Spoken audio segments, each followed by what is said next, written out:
वैसे जरूरी नहीं है, लेकिन वीडियो को लाइक या फिर डिसलाइक करने की कोशिश जरूर किया करें। तो जैसे इस मूवी का स्टार्ट होता है, हमें मूवी का मेन कैरेक्टर सियोंग दिखाया जाता है और उसकी बेटी का बर्थडे होता है। इसीलिए सियोंग की मदर उसे कुछ पैसे देती है ताकि वो अपनी बेटी को डिनर पर ले जा सके। लेकिन अब सियोंग को और पैसों की जरूरत होती है, तो इसीलिए वो अपनी मदर का एटीएम कार्ड चुरा लेता है। इसके बाद वो अपनी मदर के सारे पैसे चुरा लेता है और पैसों को वो लगा देता है हॉर्स राइडिंग में, और इस गेम में वो 4 मिलियन वॉन जीत जाता है। अब सियोंग ने एक कंपनी से बहुत सारे पैसे उधार ले रखे थे, तो इसीलिए वही लोग उसके पीछे पड़ जाते हैं। इसके बाद वो सियोंग को पकड़ ही लेते हैं और वो उसे काफी मारते हैं। और जब सियोंग उनके पैसे लुटाने के लिए अपने पॉकेट्स चेक करता है, तो वो देखता है कि उसके पास तो पैसे हैं ही नहीं, यानी वो वाले पैसे जिसने हॉर्स राइडिंग में जीते थे। और तब उसे याद आता है कि जब वो इन लोगों से बचकर भाग रहा था तो वो एक लड़की से टकरा गया था, तो जरूर उसी लड़की ने ही उसकी जेब काट ली। अब क्योंकि सियोंग के पास पैसे तो होते ही नहीं, तो इसीलिए वो लोग उसे 1 महीने का और टाइम देते हैं जिसमें कि वो उनके पैसे लौटा दे। इसके बाद सियोंग कुछ पैसों का अरेंज करता है और अपनी बेटी को डिनर पर ले जाता है। इसके बाद सियोंग जल्दी से स्टेशन पर पहुंचता है, लेकिन अनलकीली उसकी ट्रेन तो मिस हो गई थी। और जब सियोंग वहां पर बैठकर ट्रेन की आने का वेट कर रहा था कि तभी अचानक से उसके पास एक आदमी आता है, और ये अननोन पर्सन था, यानी सियोंग उसके बारे में कुछ नहीं जानता था। फिर वो अननोन पर्सन सियोंग को कहता है कि मैं तुम्हारे साथ एक गेम खेलना चाहता हूँ। वो सियोंग को कहता है कि अगर तुम इस गेम में जीत गए तो मैं तुम्हें 1 लाख वॉन दूंगा। तब इतने सारे पैसों का सुनकर सियोंग ये गेम खेलने के लिए एग्री हो जाता है। इसके बाद सियोंग काफी मार खाने के बाद ये गेम जीत जाता है, यानी वो 1 लाख वॉन हासिल कर लेता है। इसके बाद वो अननोन पर्सन सियोंग को एक कार्ड देता है, ये कहते हुए कि अगर तुम और पैसे जीतना चाहते हो तो इस कार्ड पर जो नंबर लिखा हुआ है उस पर कांटेक्ट करना। इसके बाद सियोंग जब अपने घर जाता है तो उसकी मदर उसे कहती है कि तुम्हारी बेटी अगले साल अपने स्टेप फादर के साथ यूएस में शिफ्ट हो रही है। यहाँ पर हमें ये पता चलता है कि सियोंग की डिवोर्स हो गई है और उसकी वाइफ ने दूसरी शादी भी कर ली है। लेकिन सियोंग कभी भी ये नहीं चाहता था कि उसकी बेटी उससे दूर जाए, लेकिन उसे बहुत सारे पैसे चाहिए होते हैं अपनी बेटी की कस्टडी वापस लेने के लिए, तो इसीलिए सियोंग उस कार्ड वाले नंबर पर कॉल करता है। इसके बाद सियोंग को एक गाड़ी में लाया जाता है जहाँ पर और भी लोग थे, लेकिन फिर उन सारे लोगों को बेहोश कर दिया जाता है। और जब उन सब लोगों की आँख खुलती है तो वो खुद को एक फैसिलिटी में पाते हैं जहाँ टोटल 456 लोग थे, और वो वहाँ पर एज अ प्लेयर थे क्योंकि उन सबको एक यूनिफॉर्म भी पहनाया हुआ था। इस फैसिलिटी का होस्ट यानी लीडर एक आदमी था जो कि फ्रंट मैन था वहाँ पर, और वो सब पर नजर रख रहा था। अब यहाँ पर एक कॉमन चीज थी कि जितने भी लोगों को वहाँ पर लाया गया था उन सब ने कर्जे लिए हुए थे बहुत ज्यादा। सियोंग वहाँ पर प्लेयर नंबर 1 से मिलता है जो कि एक बूढ़ा आदमी था। उस बूढ़े आदमी को ब्रेन ट्यूमर था, यही वजह थी कि वो यहाँ पर आया था क्योंकि उसकी लाइफ तो वैसे भी खत्म ही होने वाली थी। इसके बाद वहाँ पर 2 प्लेयर्स जिनमें लड़की का नाम सैब्यूक और लड़के का नाम जेंग होता है, उनके बीच फाइट होती है। अब यहाँ पर सैब्यूक वही लड़की थी जो सियोंग के पैसे लेकर भाग गई थी, यानी उसी ने उसकी जेब काटी थी। सियोंग तो उसे देखते ही पहचान लेता है, इसीलिए वो अपने पैसे मांगने के लिए उसके पास जाता है। तभी वहाँ पर कुछ गार्ड्स आ जाते हैं जिन्होंने पिंक कलर का यूनिफॉर्म पहना था और उनके फेस अच्छी तरह से कवर्ड थे। गार्ड्स उन सभी प्लेयर्स को बताते हैं कि तुम्हें यहाँ पर टोटल 6 गेम्स खेलनी होंगी और जो इस गेम का विनर होगा उसे बहुत सारे पैसे मिलेंगे।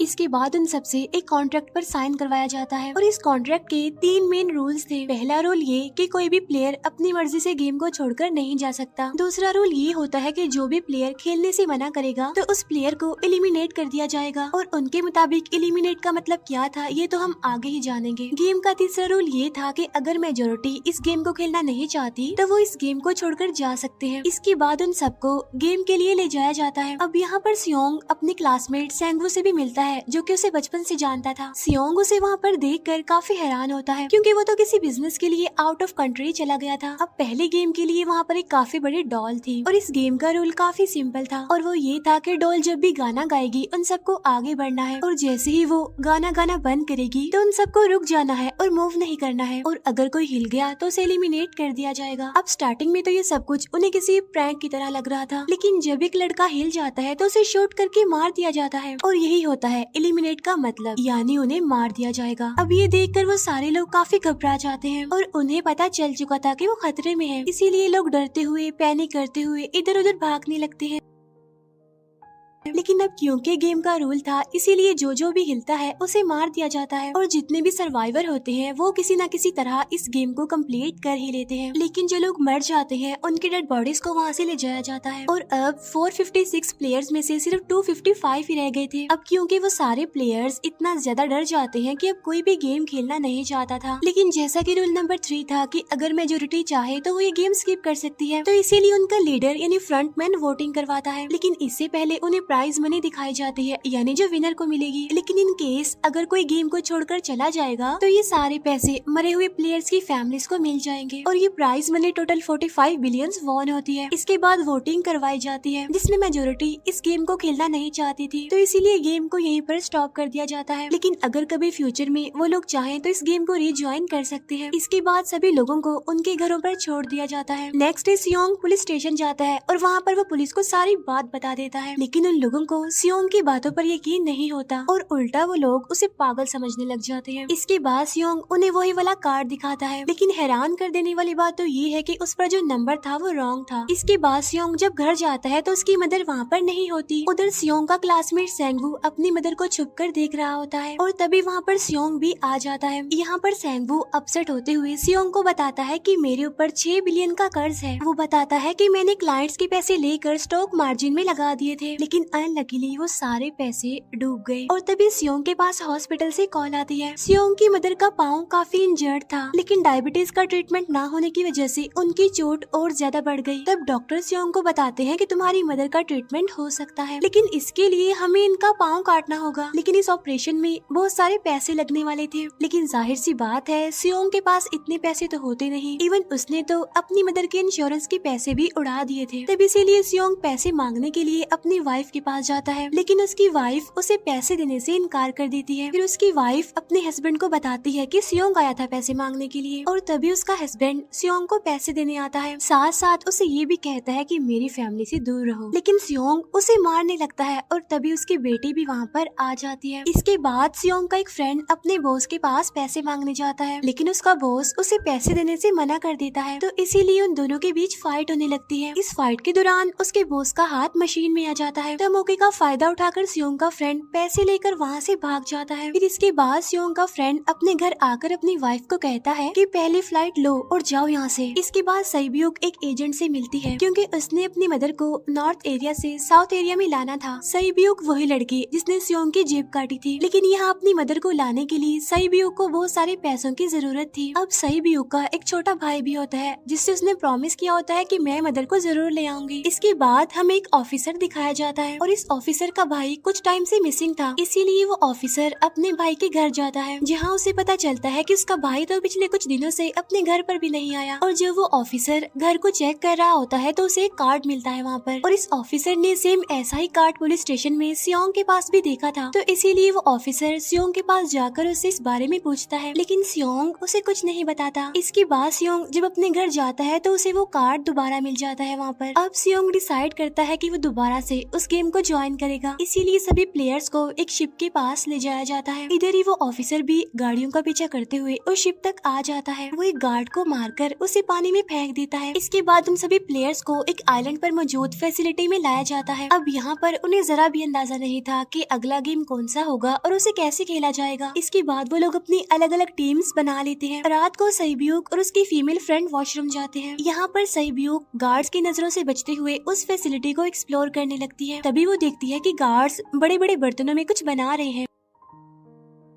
लेकिन अब क्योंकि गार्ड्स को शक हो जाता है तो ये गार्ड वॉशरूम्स को चेक करने के लिए आता है, लेकिन तब तक सईब्यूक वापस आ चुकी थी। इसके बाद सईब्यूक अपनी फीमेल फ्रेंड को सारी बात बता देती है जो उसने देखा था, लेकिन यहाँ पर सेंगवू उन दोनों की बातें सुन लेता है और वो इस बारे में सईब्यूक से पूछता है, जिस पर सईब्यूक बताती है कि वो बड़े बड़े बर्तनों में कुछ पका रहे थे। इसके बाद उन सभी प्लेयर्स को प्ले ग्राउंड में लाया जाता है, जहाँ पर उनके सामने 4 शेप्स थी। 4 शेप्स में से उन्होंने किसी एक शेप को चूज करना था। अब यहाँ पर सेंगवू को पता चल जाता है कि गेम क्या है और क्या करना है हमें। सेंगवू सियोंग को बताता है कि सबने अलग अलग शेप्स को चुनना है। इसके बाद उन सभी को एक छोटा सा बर्तन दिया जाता है जिसमें की शेप्स बनी होती है। अब गेम उनकी ये होती है कि उन्होंने किसी तरह उस शेप को बाहर निकालना है बगैर डैमेज किए, लेकिन अगर शेप जरा से भी खराब हो गई तो उन्हें एलिमिनेट कर दिया जाएगा, यानी मार दिया जाएगा। अब यहाँ पर सेंगवू तो इजिली उस शेप को निकाल लेता है, लेकिन सियोंग इतना ज्यादा घबरा जाता है कि उसकी हालत खराब होने लगती है, लेकिन फिर वो किसी न किसी तरह करके इस गेम को भी जीत लेता है। इसके बाद उन सबको वापस से रूम में लाया जाता है। अब यहाँ पर 187 प्लेयर्स वापस आए थे, जिनमें से अब सिर्फ 108 ही रह गए थे। इसके बाद उन सबको खाने के लिए ले जाया जाता है, लेकिन खाने की वजह से जैंग की एक लड़के से फाइट हो जाती है, जहाँ पर जैंग उस लड़के को इतना ज्यादा मारता है कि वो मौके पर ही मर जाता है। इधर ही हम देखते हैं कि उन प्लेयर्स में से एक डॉक्टर होता है जो गार्ड्स के साथ मिलकर मरे हुए लोगों के ऑर्गन्स निकाल कर उन्हें चाइनीज को बेचने का काम करता है। इसीलिए जब भी डेड बॉडीज को ले जाया जाता है तो वो डेड बॉडीज को गायब कर लेते हैं, क्योंकि ये सब कुछ एक प्लान के अकॉर्डिंग चल रहा था, क्योंकि ये सारा कुछ फ्रंट मैन से छुप कर हो रहा था। यही वजह थी कि कंट्रोल रूम में भी उन्होंने अपना ही एक आदमी बिठाया हुआ था जो कि उन लोगों की सारी वीडियो फुटेज डिलीट कर देता था, और गार्ड्स तो डॉक्टर को गेम के बारे में पहले ही बता देते थे ताकि वो सरवाइव कर सके। यहाँ पर एक गार्ड उसी प्लेयर डॉक्टर को बताता है कि आज हमने प्लेयर्स को जानबूझकर खाना कम दिया है ताकि वो आपस में लड़ने लगे, जिससे होगा ये कि सारे वीक प्लेयर्स गेम से आउट हो जाएंगे। साथ ही गार्ड डॉक्टर को अपनी अगली गेम के बारे में बता देता है। अब 30 मिनट के बाद वहाँ पर लाइट्स ऑफ होने वाली थी। अब यहाँ पर सेंगवू को पता था कि सियोंग की टीम जरूर कोई उल्टा काम करेगी, इसीलिए वो उस टीम को अपने पास बुलाकर उन्हें रिलैक्स रहने के लिए कहता है। उधर वो जो डॉक्टर प्लेयर होता है वो जैंग की टीम में शामिल हो जाता है। यहाँ पर डॉक्टर जैंग को बता देता है कि अगला गेम क्या होने वाला है। इसके बाद लाइट्स ऑफ हो जाती है और जैंग अपनी टीम के साथ मिलकर बाकी सभी को मारने लगता है। जैंग एक लड़की को मारकर सईब्यू को मारने जाता है, लेकिन तभी सियोंग उसे बचा लेता है। इसके बाद गार्ड्स वहाँ पर आकर उन सभी को रोक लेते हैं और अब टोटल 80 लोग रह गए थे। इसके बाद उन सभी को तीसरे गेम के लिए ले जाया जाता है और यहाँ पर उन्हें 10-10 प्लेयर्स की एक टीम बनाने के लिए कहा जाता है, और वो लोग ऐसा ही करते हैं, अपनी अपनी टीम बना लेते हैं। अब क्योंकि जैंग को अगली गेम के बारे में पहले ही पता होता है, इसीलिए वो सईब्यू की फीमेल फ्रेंड को अपनी टीम में नहीं रखता और वो अपनी टीम में सिर्फ मर्दों को ही रखता है। इसके बाद सेंगवू भी अपनी एक टीम बना लेता है। अब क्योंकि उन्हें एक प्लेयर की जरूरत थी तो इसीलिए सईब्यू की फीमेल फ्रेंड उनके टीम में शामिल हो जाती है, और ये गेम असल में टग ऑफ वॉर का होता है, यानी उन्होंने अपने सामने वाली टीम को नीचे गिराना था। इसके बाद गेम स्टार्ट हो जाती है और जैंग की गेम बड़ी आसानी से इस गेम को जीत लेती है। इसके बाद बारी होती है सेंगवू की टीम की। तब प्लेयर नंबर 1 यानी वो बूढ़ा आदमी कहता है कि मैंने अपनी जिंदगी में बहुत सारी टग ऑफ वॉर्स खेल रखी हैं, इसीलिए उन सबको गाइड करता है कि इस गेम को कैसे जीतना है।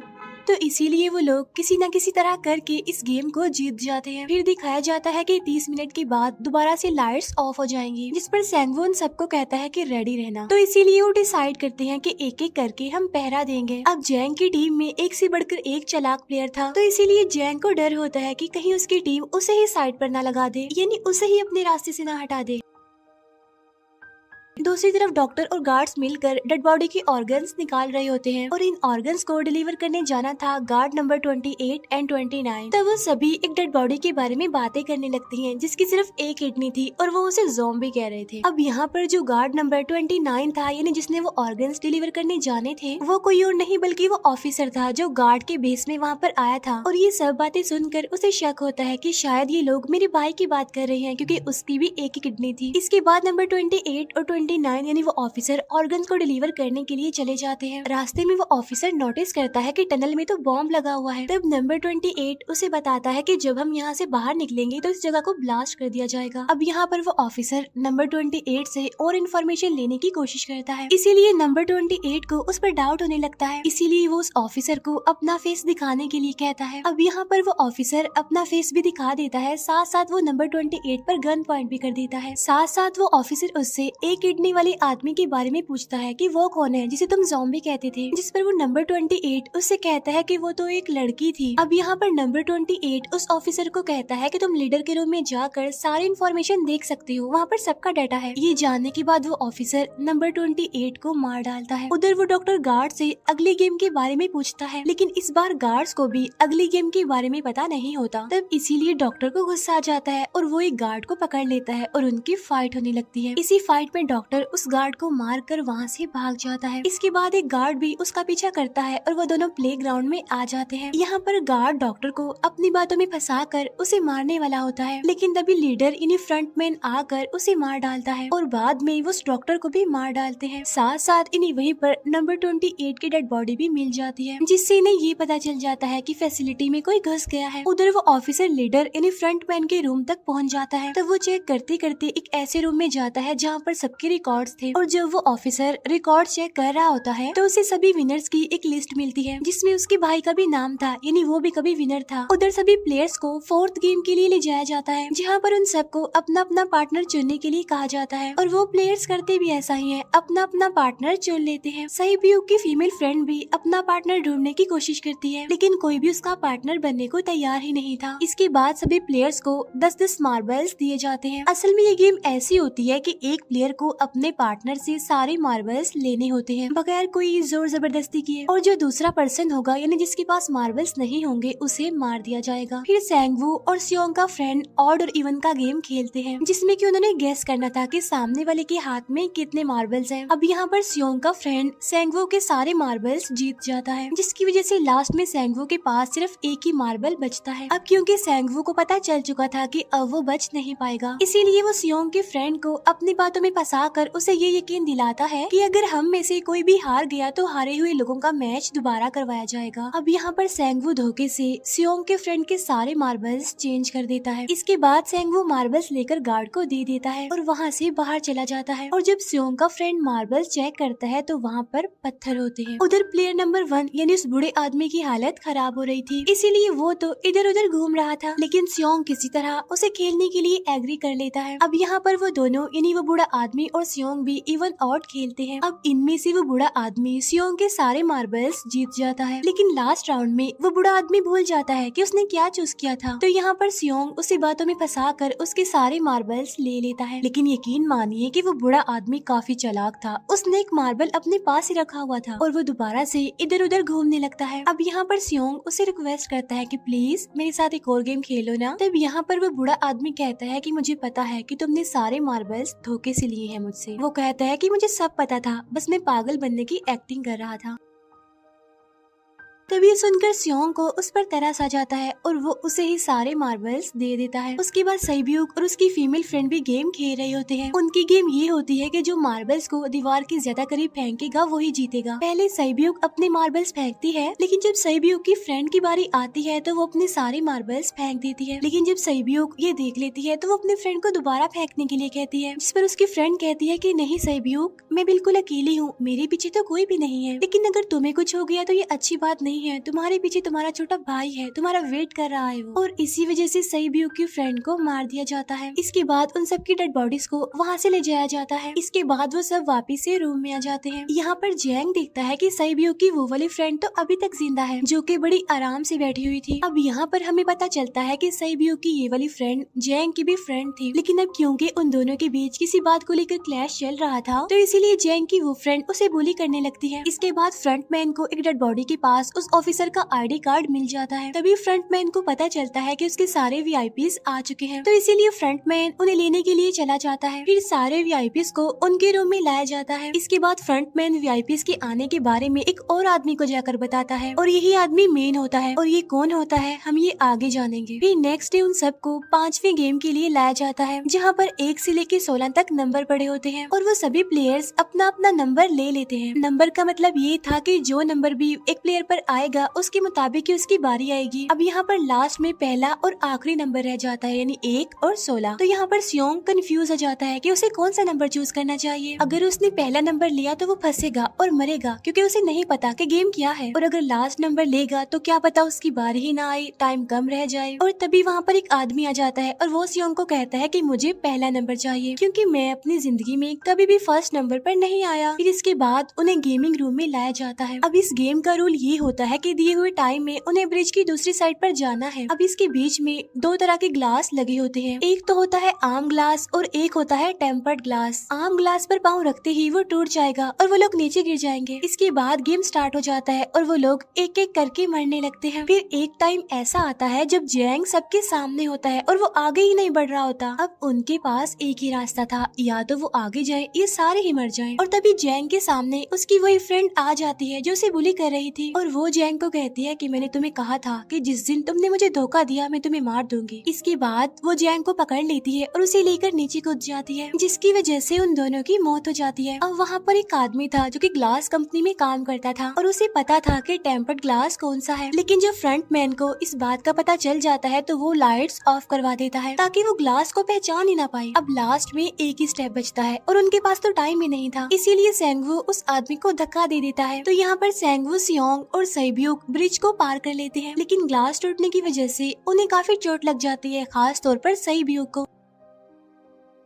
उधर उस ऑफिसर ने एक सर्वेंट को मारकर उसकी जगह खुद ले ली थी। अब एक वीआईपी को उस ऑफिसर पर शक होता है और वो उसे कहता है कि अपना मास्क रिमूव करो, लेकिन वो ऑफिसर कहता है कि ठीक है, लेकिन मैं अंदर जाकर अपना मास्क रिमूव करूंगा। इसके बाद वो ऑफिसर उस वीआईपी को लेकर अंदर चला जाता है। अंदर जाकर वो ऑफिसर उस वीआईपी को बेहोश कर देता है और इस बात का पता फ्रंट मैन को चल जाता है, इसीलिए फ्रंट मैन उसके पीछे जाता है और वो उस ऑफिसर को देख लेता है, इसीलिए वो ऑफिसर वहाँ से भागकर आइलैंड पर आ जाता है। फ्रंट मैन भी उसका पीछा करते हुए वहाँ पर आ जाता है। अब यहाँ पर वो ऑफिसर अपने सीनियर्स को कॉल करने की कोशिश करता है, लेकिन कॉल कट हो जाती है। फिर वो ऑफिसर उन्हें सारे सबूत भेजता है, लेकिन वहाँ पर नेटवर्क नहीं था। इसके बाद फ्रंट मैन ऑफिसर को पकड़ लेता है और उसे उनके साथ चलने के लिए कहता है, लेकिन वो ऑफिसर तो उस फ्रंट मैन पर गोली चला देता है। इसके बाद फ्रंट मैन अपना मास्क उतार देता है, तो वो ऑफिसर देखता है कि वहाँ पर कोई और नहीं बल्कि उसका अपना भाई है वो। इसके बाद ऑफिसर का भाई यानी फ्रंट मैन उसे शूट कर देता है और वो जाकर पानी में गिरता है। उधर ग्लास लगने की वजह से सैब्यूक काफी इंजर्ड हो गई थी और उसका बहुत सारा खून भी बह रहा होता है। इसके बाद तीनों सर्वाइवर्स को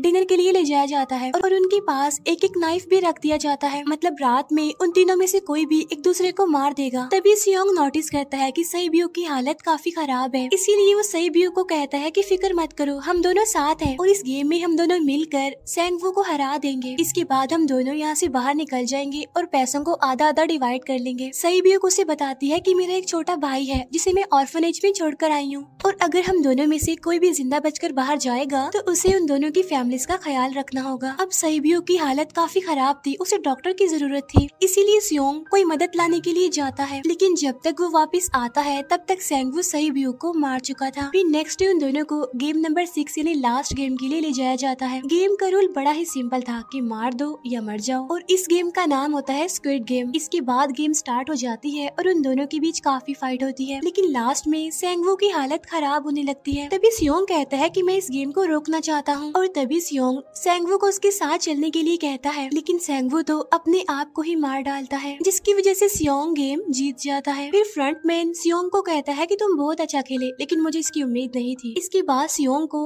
उसके घर पर छोड़ दिया जाता है और उसके पास एक एटीएम कार्ड भी था, और जब सियोंग उस एटीएम कार्ड को जाकर चेक करता है तो वो दिखता है कि सारे पैसे उसके अकाउंट में भेज दिए जाते हैं। इसके बाद सियोंग अपने घर जाता है, लेकिन तब तक उसकी मदर की डेथ हो जाती है। इसके बाद हमें 1 साल बाद का सीन दिखाया जाता है, जहाँ पर हम देखते हैं कि सियोंग की हालत काफी खराब हो गई है, यानी वो अब काफी नशा करने लग गया है और उसने अब तक उन पैसों को हाथ तक नहीं लगाया। एक दिन एक फूल बेचने वाली औरत सियोंग के पास आती है और वो उसे सेम वैसा ही कार्ड देती है जिसमें एक एड्रेस लिखा हुआ था, और फिर सियोंग उस एड्रेस पर जाता है, जहाँ पर उसे पता चलता है कि ये सारा किया धरा किसी और का नहीं बल्कि उस बूढ़े का है, प्लेयर नंबर 1 का, और वो अभी भी जिंदा है। यहाँ पर वो बूढ़ा आदमी सियोंग को बताता है कि मैं अपनी लाइफ से बोर हो चुका था और ये सारी गेम मैंने अपने क्लाइंट्स के साथ मिलकर बनाई ताकि मैं लोगों को मरता हुआ देखकर एंजॉय कर सकूं, लेकिन हाँ, हमने किसी को मजबूर नहीं किया था ऐसा करने के लिए, और मैंने गेम में इसीलिए पार्टिसिपेट किया क्योंकि गेम देखने से ज्यादा उसे खेलने में मजा आता है। वो कहता है जो पैसे तुम्हारे पास हैं वो मेरे ही हैं, और ये कहते ही उस बूढ़े आदमी की मौत हो जाती है। इसके बाद सियोंग सैब्यूक के छोटे भाई के पास जाता है और उसे लेकर वो जाता है सेंगवू की मदर के पास, और वो सेंगवू की मदर को कहता है कि इस बच्चे का ख्याल रखना, साथ साथ वो उसे एक बैग भी देता है जिसमें बहुत सारे पैसे होते हैं। इसके बाद सियोंग स्टेशन पर जाता है, जहाँ पर उसे वही अननोन पर्सन मिलता है जो कि उसे मूवी के स्टार्ट में भी मिला था। यहाँ पर सियोंग उसका पीछा भी करता है, लेकिन तब तक वो भाग चुका था। फिर सियोंग उस कार्ड वाले नंबर पर कॉल करता है और वो पूछता है कि तुम लोग कौन हो और लोगों के साथ ऐसा क्यों कर रही हो, क्यों खेल रही हो लोगों की जिंदगी से। लेकिन आगे से उसे रिस्पॉन्स आता है कि सियोंग, अगर तुमने जिंदा बचना है तो प्लेन में चढ़ जाओ। और इसी के साथ ये मूवी यहीं पर एंड हो जाती है। Thank you for watching.